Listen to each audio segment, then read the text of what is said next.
Hello and welcome to our talk today on what we did at Elevate back on Wednesday the 18th, which is about 3-4 weeks ago now. Time has flown. So what we've been doing is our secret sauce talk, which was cupping up the secret sauce for health and retention success. Just introduce myself. My name's Mark. I'm the curriculum manager at FutureFit. And this is Guy. A little bit about yourself. Yeah, founder of GGFit. My purpose, if you like, is to help people get fitter and healthier. And I do that by working with clubs to get their members to stick around longer and also to get more members in, which is the health seekers movement. And yeah, really proud to be working with FutureFit on lots of education for the fitness industry.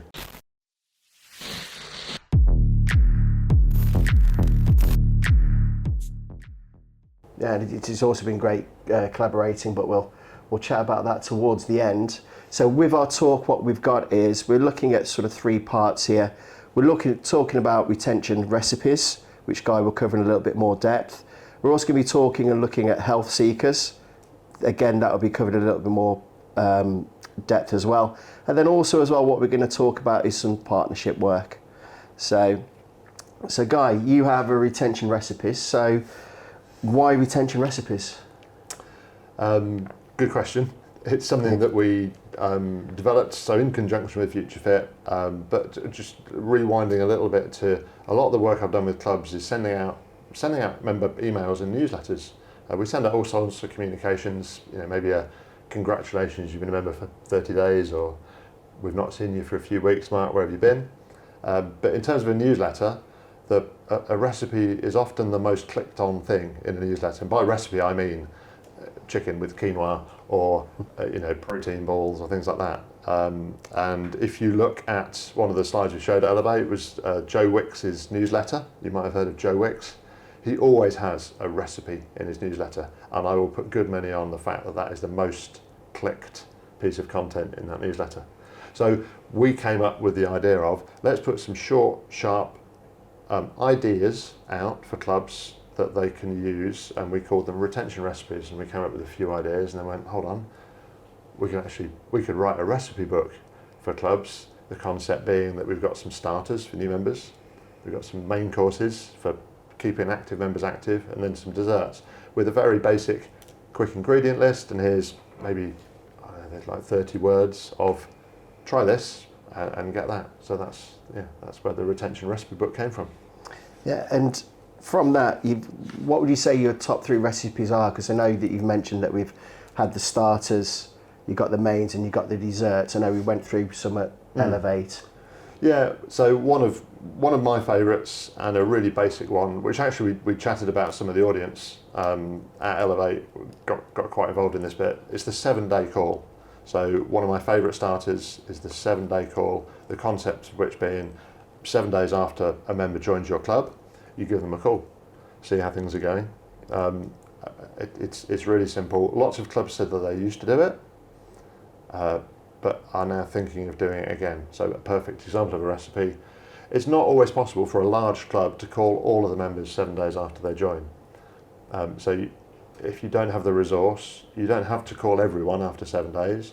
But if someone hasn't visited yet, or if someone's only made one visit, definitely worth calling them. And the more members you do call 7 days after they join, the more you'll learn, the more you'll find out about them, the more you might find someone who didn't have an induction, say, or you'll get a bit of useful feedback that needs to be corrected. Or if everything's going really well, then it's an opportunity for a referral, of course. Yes, because I remember on the day there was somebody who was at our talk, and they'd implemented one of these starters, hadn't they? And they'd stopped doing them, and then they started doing them, and they said it had made a big difference already, hadn't it? Yeah, it was Avenue Tennis, I think, out in Gillingham, and they now call all of their members at 7 days, or at least try to, and they find it really educational, I think. But it's part of their process. It's a simple thing to do, which is why I love it, and it's a great example of a recipe. Oh, perfect. And then we moved on through into our mains. I mean, what are some of the top mains that you could suggest, or top picks? Yeah, I mean, there's lots of good mains in the recipe book. One of my favourites, and the one I probably talk about quite a lot, is challenges. mainly because a lot of clubs make fitness challenges or exercise challenges very challenging. And you'll know this a bit as an instructor and group X instructor. We like to challenge our members, but I would always advocate that a challenge should be really simple, really inclusive, and they should all be varied, because you don't want to motivate the person who's super motivated, who could go and complete the challenge in one morning. What we want to do is motivate the less motivated members and get them to join a challenge and maybe run a half marathon over the course of a whole month. So challenges are great recipes, or great things for retention if you keep them inclusive and varied, but most importantly simple. Yeah, most definitely. I know that one of the clubs that I teach at, they're running a cardio challenge throughout the month, and the cardio challenge is simply do 20 minutes cardio, and it can be 20-minute cardio on anything, so it's not asking you to attain certain numbers, it's simply going, can we do this for this period of time? Something we talked about was around that small group training angle, which it wasn't the recipe that was on the slides on the day, but getting more people into small group training, it's something you noticed in your club, wasn't it, Mark? Yeah, so the club that I teach at, it's very much a class orientated club, so that's that membership base. And the way you look after this club, it was basically your class members are very interactive. It's a very busy club for bookings. And what was happening is they were starting to discover that there were some bottlenecks. Mm-hmm.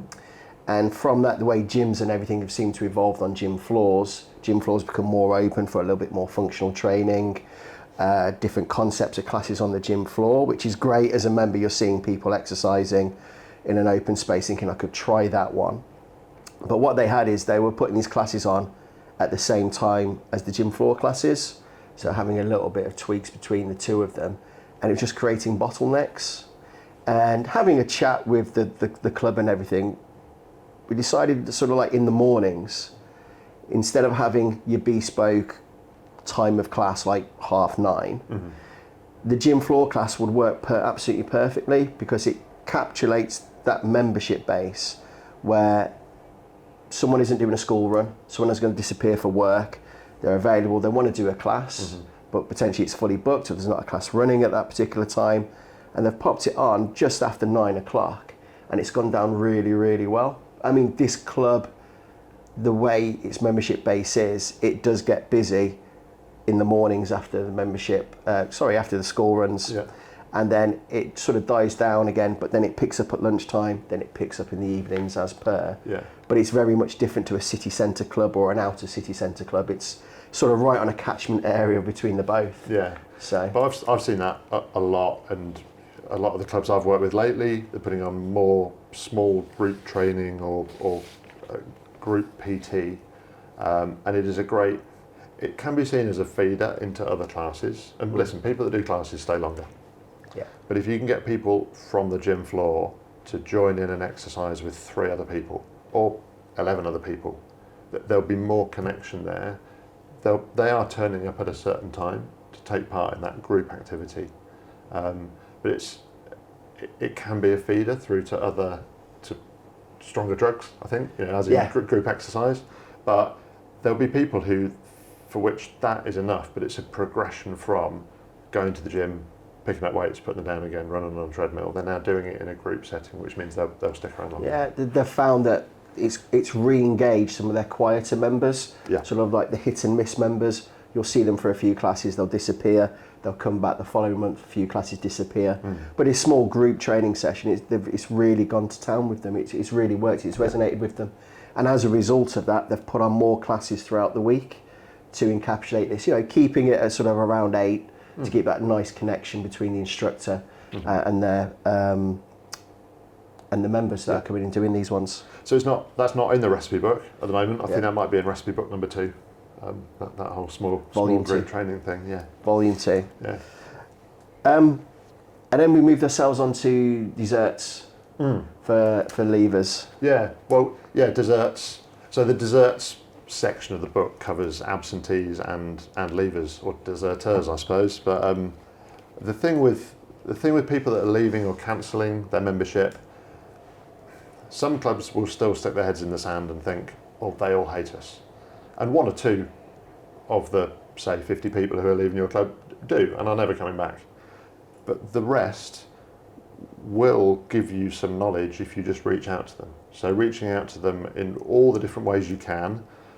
It might just be an email survey like an automatic form, or the ultimate is, you know, to pick up the phone or try and actually have a conversation with them. But first of all, try and learn from your leavers, because the more you reach out, the more you will find out, and you can improve your processes. It might be that they didn't have an induction. It might be that they never got to open any of the messages because there was a problem with the email address. Who knows? If you reach out, you'll find out stuff so you can learn from them. But then also, there is now a chance that you might save them. You might have a method or objection handling or something, or offer or freeze, suspension. But ultimately, if they then go, no, I am cancelling, at least you've made an effort, and when they look to rejoin the club, they're going to come back to you. So learning from leavers starts with reaching out to them.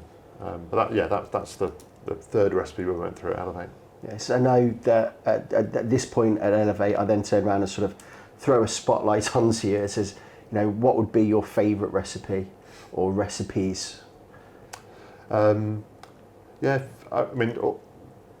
it's having a blend of herbs and spices. That's another recipe. But sometimes we start projects by looking at how and why people are leaving and what we can do about that, because you can learn so much from that. But actually, I think, and we spend probably a third of our time and resource and effort on that first month or first 6 weeks, maybe it depends on the club. But things like the 7-day call, things like the induction, if you get those right, you don't have to worry so much about keeping active members active or people going absent or leaving. So focusing more effort on that 10% of members who've just joined is really important. So if I had to just do one thing, I'd be looking at the start of the journey. The start of the journey, yeah most definitely. There's because also as well, I know in our prep leading up to Elevate and since Elevate, you know, there are some interesting case studies that have come forward since that point of, in essence, following your recipes for success. Yeah. So that they're really coming through. So, you know, we're talking about their, you know, intention recipes, but also as well, Guy, I know you do something called health seekers. So do you want to say us a little bit more about these health seekers? Yeah, sure. I mean, health seekers it's grown out of retention. And the work I've done for the last 17 years on membership retention, which has been looking both at coaching and also at how we measure and motivate people. So the coaching is very important, giving people choices about what they want to do, and that could be, I'm doing a program review with you, Mark, and you haven't been using the treadmill which I put in your program because you hate the treadmill. So let's take the treadmill off your program. Let's ask you what you want to put on the program. So choice is really important, and coaching is really important to me. But also we've looked around all the clubs we've worked at, and there's quite often some kind of body composition device that's being used a bit. Possibly people are trying to claw back the ROI, having spent 5 or 10 grand on it by charging £10 a session, but it's only for members, and sometimes for people who are on GP referral when they start and if they finish. So it's an underused resource, and what we want to do with health seekers is help people get healthier, but not necessarily people who want to join the gym. So we're trying to bring people into clubs, or we are bringing people into clubs, we're measuring them, possibly scaring them by telling them what their metabolic age is compared to their actual chronological age, but then giving them the tools and some coaching to help them improve by going out for a walk more often, maybe joining a park run, or maybe nothing to do with exercise or activity, maybe eating healthier, or maybe just drinking more water for the next month, then coming back in for another measurement and a bit more coaching. And this is the health seeker. It's someone who doesn't want to join the gym, but the gyms and health clubs are perfectly set up with the tech they have, but also the people and the coaching, the support that they can offer to these people. Yeah, so I was going to say, from looking at the recipes, from looking at health seekers, and putting everything together. So I'm in a very fortunate position that we've worked together, and I've sort of read through your content, and as you read through content, obviously it opens your eyes to things. What I've started to see is it's a massive underutilized resource, like body composition. And it's, you know, the area which I live, there's 3 gyms very close to each other, and, you know, to have the facilities to have that membership base, but also as well for that PT, that club, to do that support mechanism. You know, I've worked at clubs where I know people never go upstairs.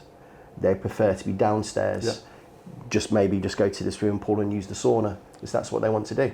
But that's fine if that's their choice. You know, having someone in and saying, oh, you know, your visceral body fat is this, and your hydration is that. What you need to do is this, this, and this. Most people are going to go, no thanks. But to ask them what they would like to choose, and for them to go, I don't want to exercise, no problem. What else do you want to do? I don't want to eat any differently, no problem. What else do you want to do? This is coaching, by the way, a very basic level of it. I think I could drink more water. Great. How are you going to do that? Let's use models like the GROW model, which are built into the Health Seeker coaching course we have. But coaching is absolutely key to this. But to your point, Mark, the opportunity out there, we call it the 66%, because we believe that 17% of people, well, we know 17% of people are members of clubs, 17% of people are not interested in improving their health. But there's 66% in the middle who are the absolute target for this. If we can get them to visit our gyms and health clubs once a month, and then go away and do healthier stuff, and come back in for a bit more of that super coaching, and maybe another measurement when they're ready, then that's absolutely the opportunity. But people's perceptions of what they're going to have to do is interesting, which leads us back to, you had a point, you had a lady a middle-aged lady, I think it's fair to say, who said to you, so I think I need to start doing some lifting now. Because she'd read about it, or? Yeah, she was told at her age she needs to start lifting weights, and simply put, I said, well, do you want to? And she's like, well, not really. It was at a point, so it's a bespoke little boutique fitness studio, fantastic little area, really coherent but cohesive group of members. And she was doing all these, doing all these classes. She's doing classes, she enjoys it, she's got a social aspect. And we just finished one class and we're leading into the next class. And she says, oh, I've been told I need to start doing weights. I'm like, well, why, do you want to? She's like, no, but because of my age and everything, I've been told I need to lift weights. And it was a great education point for her. You know, 1 or 2 other people were sort of listening in. But it was the case of the fact that, look, you don't have to be lifting weights if you don't want to be lifting weights. You're already being active doing what you do with your classes. You're already doing the social aspect, you know, that keep your cognitive function. But you're turning up and you're doing a variety of classes that tick a load of boxes for health parameters. And, you know, if we turn around and says, right, if you want to lift weights, because it's a bespoke studio, she would have to leave that membership base, go to a bigger club in order to lift some more weight, to lift weights on the gym floor, etc. And it's something that she's not really interested in doing. She enjoys her classes. Don't get me wrong, if she was to go to a bigger sort of chain of gyms, she could still do classes there. But she was there for a reason, that she was enjoying what she does. She likes the setup, she likes everything there. But it's just the fact that she turned around and said, oh, I've got to start lifting weights. Well, why? I mean, there is. You're educating her as well, because yes, as you get older, it's a good idea. But if it's something you don't want to do, you don't have to do it. And I think a lot of people think that if they walk in through the front doors of a leisure centre, they will end up getting sold a direct debit membership and have to run on treadmills and pick up heavy stuff and put it down again. And obviously there's an argument to say, yeah, that will help your health. But actually doing what you choose, what you want to do, knowing what I know about behaviour change and getting people to stick around more, if people want to visit your club once a month and go outside and do other things, let's welcome them in, let's support them, and let's improve the health of the nation through helping that segment of people. And I applaud the work that's going on with GLP-1 and everything else, but I would rather focus my efforts on stopping people from going down that route, because I think once they're down at that end of the bell curve, it's going to be a lot harder to get them back. Yes, I mean, just like quickly touch on GLP-1, it's a great opportunity to have a conversation over a coffee. For sure. As a health seeker, going, oh, is this going to improve my health? Gyms can open up that, because that is coming into the industry. It's going to be here to stay. It absolutely is. And off the back of a lot of the conversations that happen at Elevate, people are saying, yeah, GLP-1 training and understanding the science of it and everything else is really important. But what is equally, if not more important, is understanding how we coach people and how we talk about behaviour change and how we motivate them to do things that are their choices, rather than, you can take 100 people on GLP-1 and say, you need to do some weight training, you need to be being a bit more active. That in my experience, that's not going to help. What we need to do is help them to make healthier choices and motivate them. So behaviour change, motivational interviewing, all the stuff that's in the Health Seeker Coaching course is a no-brainer. Yeah, it's creating those healthy habits, isn't it, through that solid behaviour change. Now, I know that from there we've covered a lot about who the health seekers are, but you mentioned about the bell curve earlier in your conversation. So do you want to take us through that a little bit, Guy? Yeah, so that it looks at the 17% of people who are gym members, and everything we're doing with them is still important. And this is not a gym retention strategy, but honestly, a lot of those people you could ignore as they arrive and ignore as they leave and not call them at 7 days. They will still be coming back tomorrow. The retention recipes are there and kind of plug that gap. But yeah, the middle 66% of that bell curve is the opportunity for the industry. The 17% at the other end are the dismissive, the very hard to reach, in all honesty. But the 66% in the middle, I think it was an NHS England, so sorry other regions, but a survey a couple of years ago that said 70% of people want to be healthier. But they don't necessarily want to work out or to exercise or to get sweaty. But they do want to be healthier, and understanding their nutrition or hydration or recovery needs is really important, and being able to have conversations with them about their health and educating them about some of the stats that they get off the body composition, if that's the route we go down. But having health coaches in our clubs is the way that we tap into this enormous market and help people to be healthier, but also help the NHS and also create almost a new business model for health clubs of people who visit 12 or maybe 6 times a year. Yes, so I remember talking at Elevate at this point, I mentioned about social media feeds. So looking through things, researching for Elevate, making, dotting all the I's, crossing all the T's, an algorithm had picked up on what I've been sort of searching for and researching for. I suddenly noticed that a lot of the gyms local to me, when they advertise their club, they simply advertise their gym aspect. Yep. It's like, this is what we've already got. And in the saturated area that I'm in, I'm fairly certain that a lot of the members or ex-members have gone into that club before and gone, well, I know you've got a leg press, but I know they've got a leg press. They're selling more the facility rather than the health seeker service. Yeah, that's right. And actually, the three clubs in your area, which I know as well, are just cycling around that same 17% of people and fighting each other for it, rather than saying, actually, those people are still just going to cycle because they're just looking for maybe the bigger dumbbells, or they're following a particular trainer around. Let's tap into more people, and also, as well as broadening the member base, what Health Seekers does is it gives staff more purpose and more meaning, and the staff that they've just done the Health Seekers coaching course and have just got started by coaching some health seekers who are coming into the club. They love having those conversations. They love that it's a bit different, and they love that they're sending someone out again without having to sell them a regular membership, but that they'll see them again in a month's time, and they're looking forward to that connection. So it really empowers staff, which, you know, without blowing all the trumpets, means that staff stick around longer.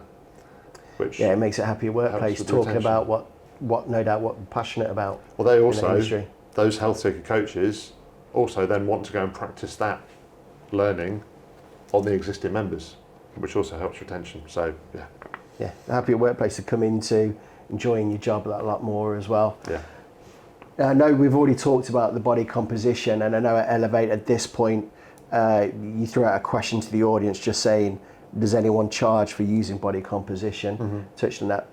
But also as well, I think what was really interesting what you said was who uses it for their class members. I know you've got an experience of being away. Yeah. You were doing a particular class, not in your regular area that you were in. But so personally, I don't like to use personal stories so much, but I have heard the other ladies mostly that were doing a body balance class with me, all comparing their metabolic age, because Tanita had recently put in my local Places Leisure Centre. That was great. But with clients that I've worked with as well, they have run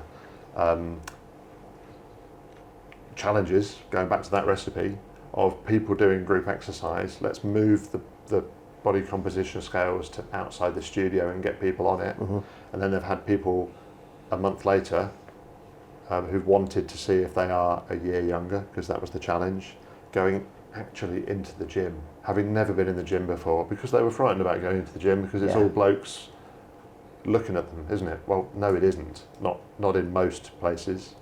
But they were quite happy to go into the gym and get their updated measurement and have a little competition to see who was, you know, a year younger a month later.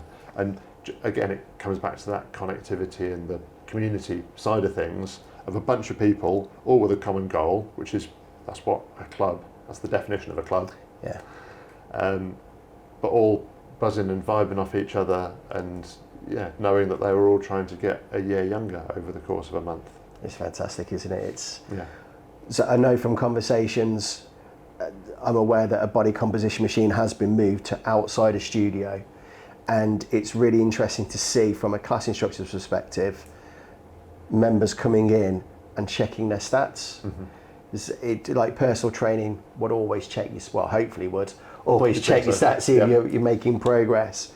But a lot of class members are there for this class social interaction, but also the health and fitness benefit. But it's never really been tracked.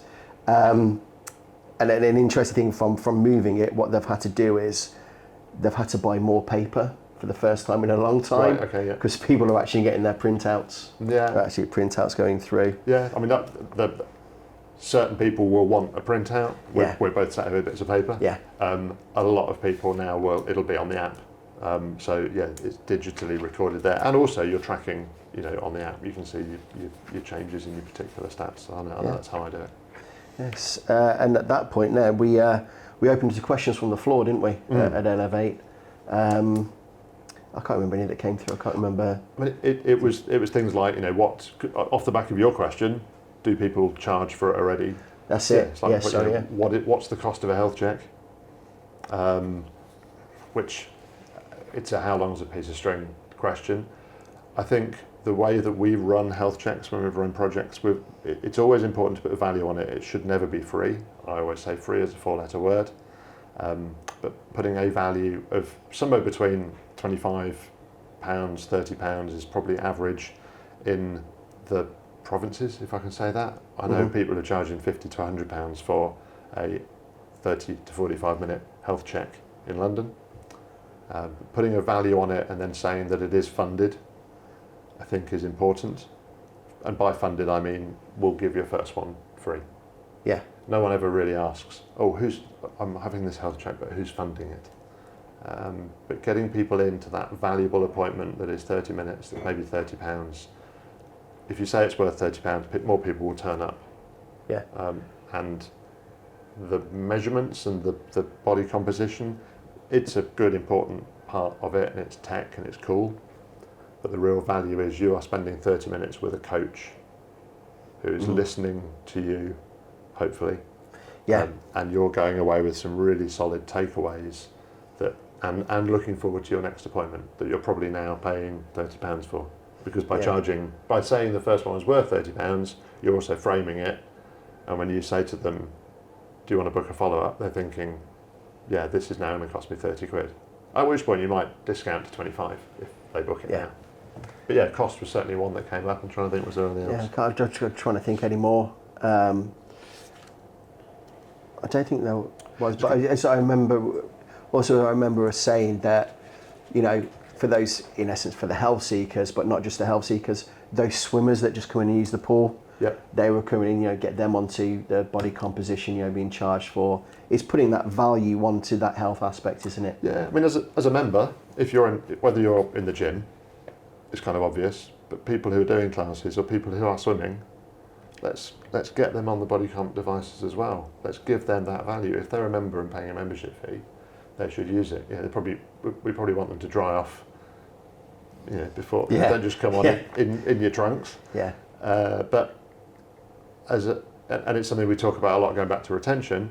When someone has an induction, what does that induction include? Body composition should always be there. Oh, but I'm just going to swim. Okay. Well, I'm not going to show you the whole gym, but I still want to talk to you about your goals. Want to make sure you can use the app. Mm-hmm. And did you know that body composition is included? So let's just jump you on this, get a measurement now, and you can come back on it whenever. But we know that our front of house system or whatever other kind of triggers you've got are going to send you a reminder in 1 month to say, hey Mark, don't forget to jump back on the Tanita again, or whichever device it is. Yeah, I just think it's fantastic. There's a health-seeking program out there for those that would never step foot in the gym or slowly taking their feet into the gym, just use the body stat.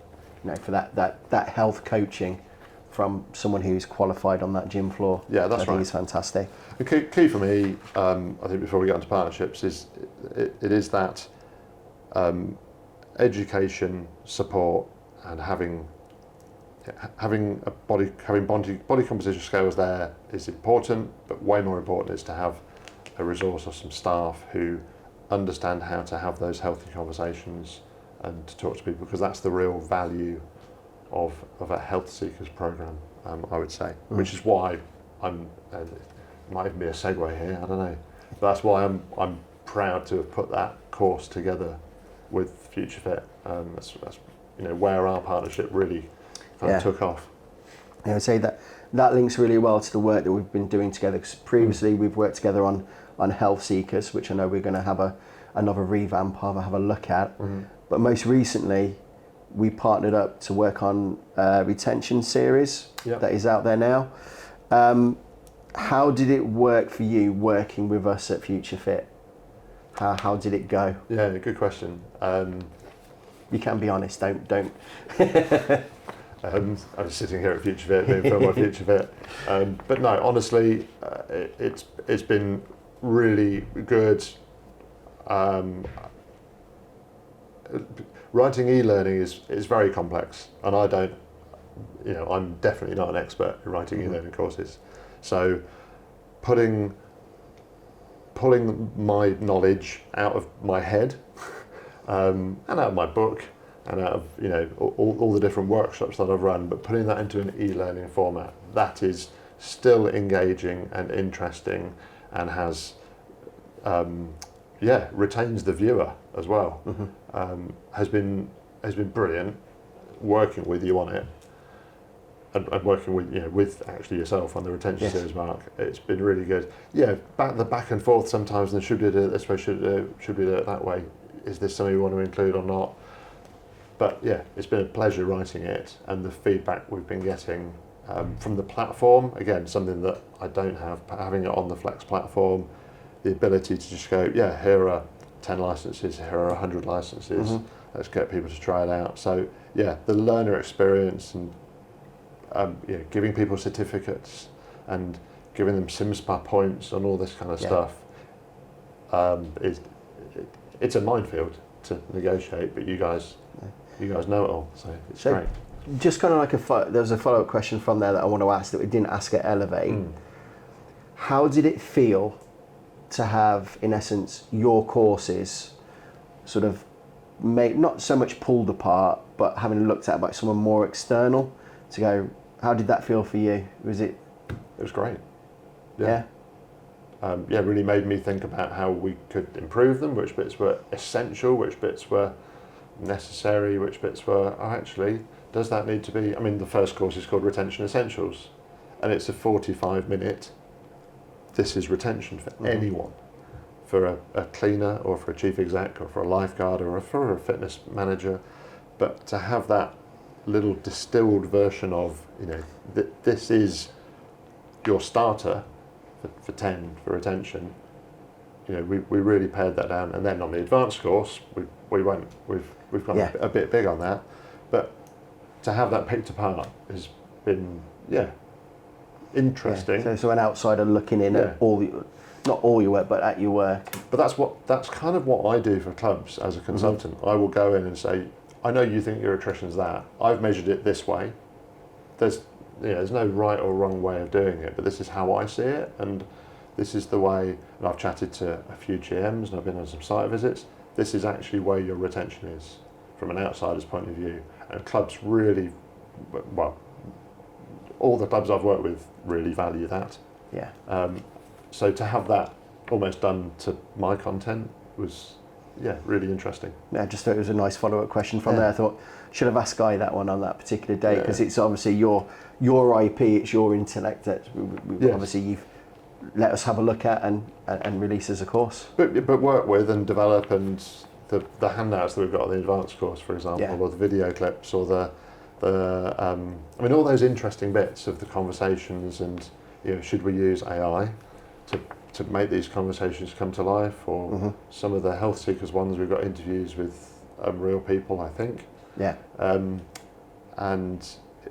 Just bringing it to life as what I deliver as a workshop to 20, 30, 40, or as a boot camp to 50 people, to then say, 100 people at this site now have that course. They can all do it at their leisure, but their HR manager or whoever it is that's interested can find out how many of them have completed it, and we can set a deadline for them to complete it by next Tuesday, because maybe on Wednesday I'm going in, I was going to say, to run a little workshop that tops up the knowledge, and I'm starting.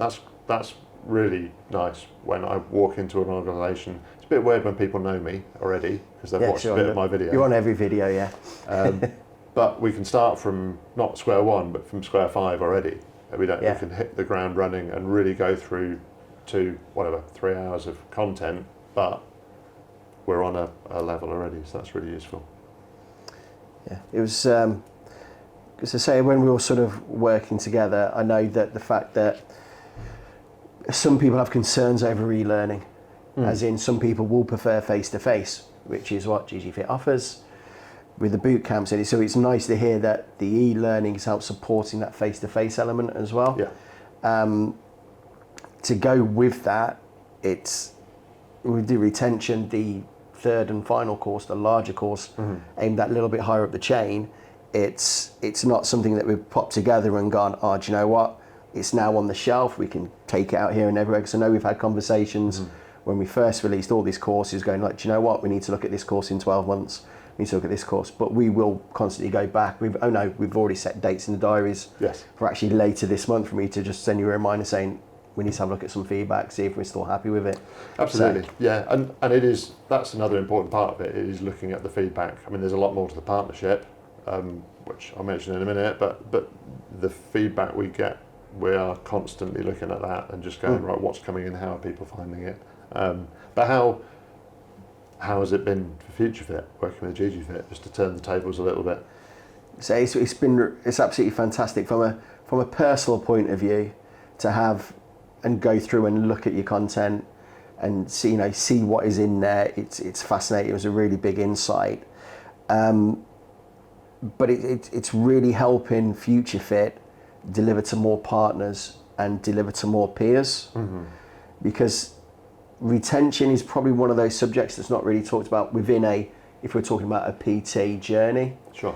I mean, I use the example when we're at Elevate is I remember when I first started my course, I'd done my anatomy, physiology, my gym instructor, my PT. I went through every journey. I went through all the journey to become a PT. And then when I went into the gym floor, I had to learn how to kind of interact with people a bit more. And then I was being given a sheet that I had to complete on every day. So, you know, speak to 5 people, etc., those sort of things. Yeah. But now with the retention suite, the retention courses, we've got something in place that is scalable. So, you know, things like the 7-day call, the gym challenges, I know they're talked about in your courses, but they're scalable, unique to the area or the club dynamics. But we've also made it for a club to be kind of like accessible in a way.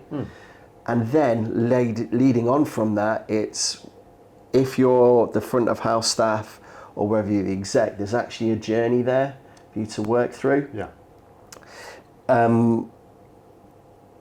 Like you said, operators do retention, but it's an operator's retention. It's like me asking you, saying, you know, how did it feel for us to come in and have a look? And you said, well, that's kind of what you do with other clubs. But it's from like going back to what I first said, is reading through the content, looking back at myself 25 years ago now, I now really know the why. And there's 1 or 2 things that stand out for my retention training for a couple of clubs that I worked with. Is I always remember the terminology in my own mind, making myself a little acronym, that intelligent trainers know what questions help results. So they're my interaction points. But from the retention recipes, from the retention courses, those points are all talked about within there.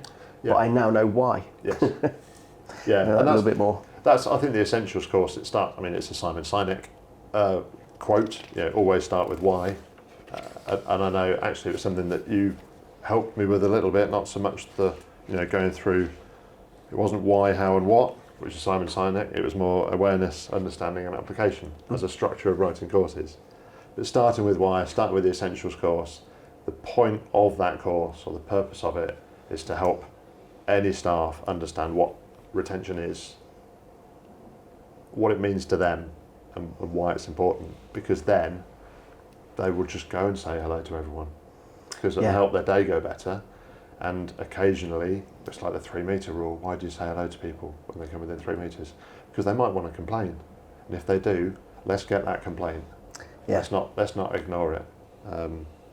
I think the other angle on partnerships and stuff like that, and I hope this is the same for FutureFit, but for me, it's doing stuff like this at Elevate and here. It's writing the retention recipes book, and it's not writing a course and then going, great, how many people can we sell that to? It is educating the industry, it's sharing things, it's working together on stuff, it's being on the FutureFit stand at Elevate, and knowing that we'll be at other events together as a team. You know, we're going to be at the Fitronics event in November. All that kind of stuff really helps GGFit, which ultimately is me, to be able to share the knowledge more. So that's a really important part for me. And from a FutureFit perspective, you know, partnering up with one of the industry leaders about retention, it's something that, we could write about retention, but we don't know about retention. Whereas you know about retention, you can write about it. So for us to go out and go, right, we're doing this, we could tick a few boxes, but we wouldn't have the expertise to back up of what we're putting out there. So, you know, we obviously have other partnerships and everything, but with retention, I personally feel there is a need for a retention suite. So when you're going through your learner journey as a PT class instructor, if you're going through front of house training, there needs to be a retention suite within your training. So not just anatomy and physiology and fitness professionals and assessment, it's right, how do I start to retain, how do I start to learn? And also as well, from a perspective of that, we could argue that maybe a PT that does this sort of journey, when they decide to go freelance, if they decide to work that way, it's going to help them retain their members at the same time. Absolutely. So, Next, I mean, also as well, we mentioned about sort of lower attrition with staff. It's going to keep higher memberships, and you're going to walk into work feeling a lot happier, chatting to more people, knowing more people, having those catch-ups, which will then lead to longevity within the fitness industry as a career path, so stronger and longer. Which is a big box tick for you guys, right? Yes. Yeah. Yes, it would be. And at that point, we did open it up towards the floor, and I can't remember any wrap-up. There wasn't any big wrap-up questions, were there? There was a lot of questions after we finished, which there often are, and some interesting new connections. But yeah, short of saying, I mean, in terms of where this content is now going out, if you do have any questions, then I guess there's probably a comments box further down. Yeah. Where we're recording this, so I'm always happy to get questions. And if someone wants to review the slides, there's a downloadable link in there. There is. There's a link which I'm sure we can share, but I mean, listen, the health seekers, if you go to ggfit.com/healthseekers, you can download the Health Seekers playbook. If you go to ggfit.com/recipes, you can download the recipe book. But yeah, we'll put a link on this as well. Well, it's been great to catch up after a month and talk about what we did and where we're going with things. So it's good to see you again. Yeah, likewise. Thank you very much. Cheers. Cheers.